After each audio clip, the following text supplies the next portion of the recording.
In today's video, I'm going to teach you how to add login and build your database with Supabase. By the end, you'll know how to navigate the dashboard, create database tables, and turn on email-based authentication so users can sign up and sign into your app.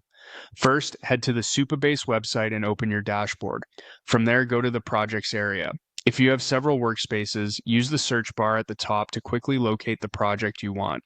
If you're starting fresh, you can also create a new project here. Supabase will guide you through a simple setup flow. Just follow the prompts and let it provision the resources.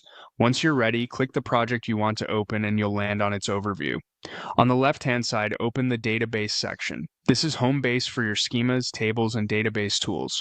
You'll see the schema visualizer, which gives you a bird's eye view of tables and relationships. It's a helpful way to confirm how your data connects as your app grows. When you're ready to add data structures, click New Table. Give your table a clear descriptive name and define a primary key along with the columns your app needs. It's common to include an ID, created at, and updated at column for good housekeeping. Keep your naming consistent. It makes querying and maintenance much easier down the road.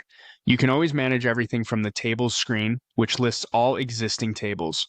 If you need additional tables, click New Table again from this view and repeat the process. As your schema evolves, the visualizer is a great way to ensure your relationships still make sense. Next, explore functions in the database menu.